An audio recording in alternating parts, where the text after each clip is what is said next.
अपनी जान के दुश्मन को हम अपनी जान कहते हैं, कि अपनी जान के दुश्मन को हम अपनी जान कहते हैं। मोहब्बत के इस मिट्टी को हम हिंदुस्तान कहते हैं।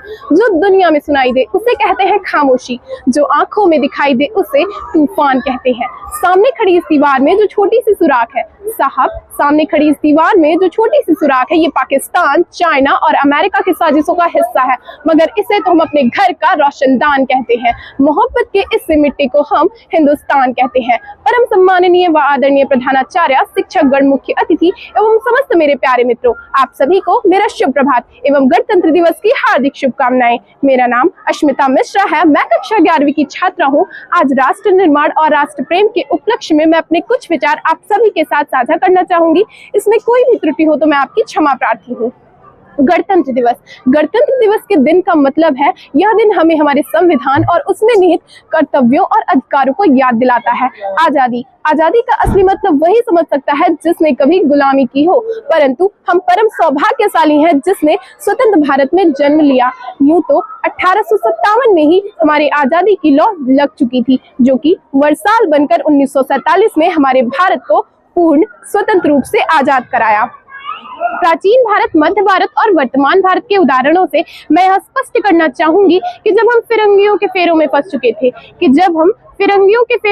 चुके थे तो रंग दे बसंती चोला की मात्र एक आवाज पर टोलों के टोले उमड़ आते थे और उनके वंदे मातरम के नारों से खून में लथपथ आने वाला व्यक्ति मात्र 5-5 डिग्री के तूफान में ही अंग्रेज शासकों की जड़ों में तूफान ला देता था। तब लोग मर जाते थे, मिट जाते थे, फांसी लग जाते थे, तो वो भी अपने देशभक्ति को साबित कर रहे होते थे, क्योंकि उस समय की, उस दौर की ये देशभक्ति की कसौटी थी। इसके बाद 62, 65 और 71 के युद्धों में अपना सुहाग गवा देने वाली औरत, जिनके घर के हालात ये हो जाया करते थे कि प्यार भी भरपूर गया, मांग का सिंदूर गया, कि प्यार भी भरपूर गया, मांग का सिंदूर गया। छोटे छोटे नौनिहालों की लंगोटियां चली गई, छोटी छोटी बच्चियों की चोटियां चली गई, बाप की कमाई गई, भाई की पढ़ाई गई। ऐसा ही एक विस्फोट हुआ कि पता ही नहीं चला, पूरे जिस्म की बोटियां चली गई। और आपके लिए तो एक इंसान मरा है जनाब, लेकिन हमारे घर की तो रोटियां चली गई, हमारे घर की तो एक एक रोटियां चली गई। ऐसे वाले हालात पैदा हो जाने के बावजूद भी उसी घर की माँ अपने बेटे को सीमा पर भेज देती है दुश्मनों की धज्जियां उड़ाने के लिए, और उसे खत लिखती है कि अम्मा ने खत लिखा है बड़े ही चाव से, पुत्र मेरे ना घबरा जाना, एक इंच भी पीछे ना हटना, चाहे इंच इंच कट जाना। इस प्रकार से पूरा परिवार, पूरा समाज अपने देशभक्ति को साबित कर रहा होता था।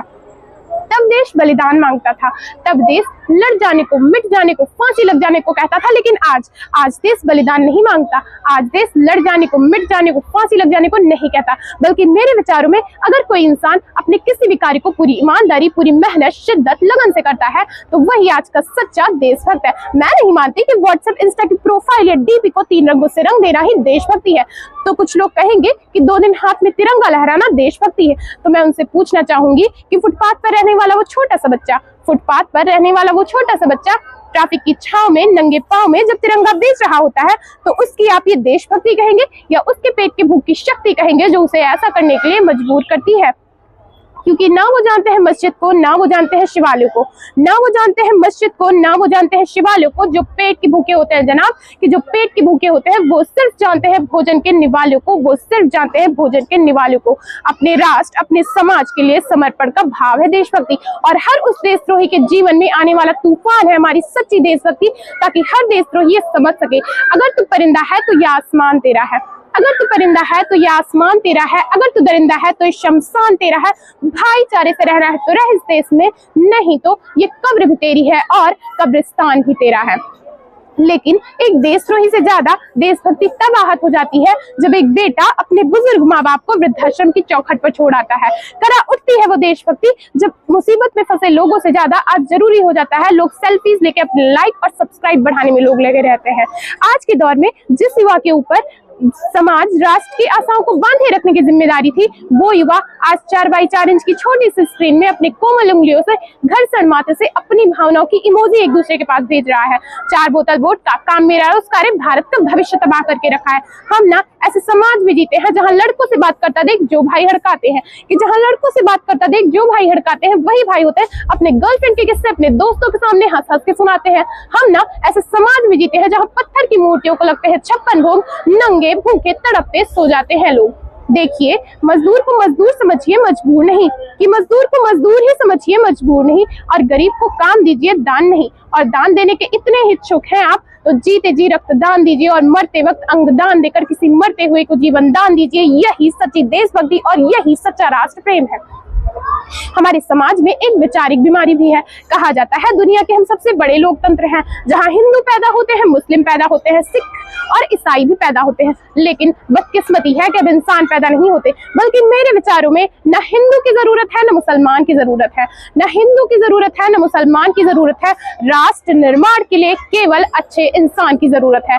जरा सोच कर देखिए, ये पेड़ पौधे और शाखाएं भी परेशान हो जाए अगर परिंदे भी हिंदू और मुसलमान हो जाए। हमारे समाज में एक शैक्षिक बीमारी भी है, और बड़े ही आश्चर्य की बात यह है कि जिस भारत ने पूरी दुनिया को तक्षशिला और नालंदा देकर कई विश्वविद्यालयों शिक्षा की बुनियाद खड़ी कर दी, आज विश्व के 100 सर्वश्रेष्ठ विश्वविद्यालय में हमारा एक भी विश्वविद्यालय खड़ा नहीं हो पाता। एक तरफ तो हमारे पास IT, NIT, IIM जैसे कई शिक्षा संस्थान है, वहीं दूसरी ओर गरीबों को बेरोजगारों की लाइनों में खड़ा करने के लिए उनके हाथ में सर्व शिक्षा अभियान का झुंझुना पकड़ा दिया जाता है। इसका सिर्फ एक कारण है हमारा अंधविश्वास, क्योंकि हमारी शिक्षा नीति केवल 2 तरह के लोगों के लिए काम करती है। पहला वो जो विद्वान है और दूसरा वो जो धनवान है। हमारे देश का निर्माण तब तक नहीं हो सकता जब तक लोग अपनी सफलताओं के लिए मंदिर जा जाकर नारियल फोड़ फोड़ कर भगवान को रिश्वत लगाता रहेगा। हमारा आज का शिक्षित वर्ग ही बिल्ली के रास्ता काटने पर खड़े हो जाना, अपनी धर्म अपनी जाति को ऊंचा मानकर दूसरों के धर्म और जाति को नीचा मानकर उनकी अवहेलना करना। हमारे शिक्षा, हमारे सभ्यता, हमारे संस्कृति को दुनिया ने शीश नवाया है, तो क्यों आस्था के नाम पर हमने इतना अंधविश्वास फैलाया है।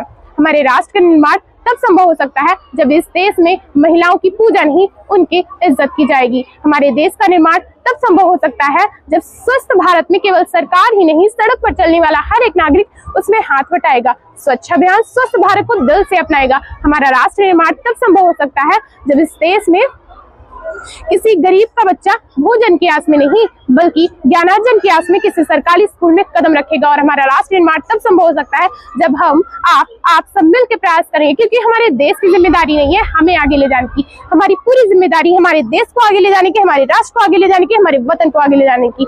अंत में मैं सैल्यूट करना चाहूंगी हमारे लिए दिनों रात खड़े रहने वाले सीमा पर हर उस जवान को, देश के हर एक प्रशासन, पुलिस, हर एक किसान को और देश के हर उस व्यक्ति को जो कि अपने काम को पूरी ईमानदारी, पूरी मेहनत, शिद्दत, लगन से करता है, क्योंकि इनके बिना तो राष्ट्र निर्माण की कल्पना करना भी असंभव है। न सरकार मेरी है न रब मेरा है, कि न सरकार मेरी है न रब मेरा है, बस इतनी सी बात का गुरूर है मुझे कि मैं भारत की बेटी हूँ और ये भारत मेरा है।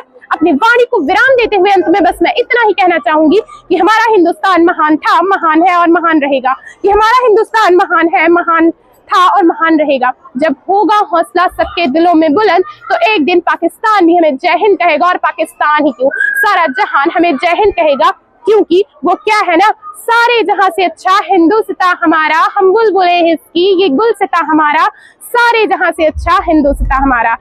धन्यवाद। जय हिंद, जय भारत।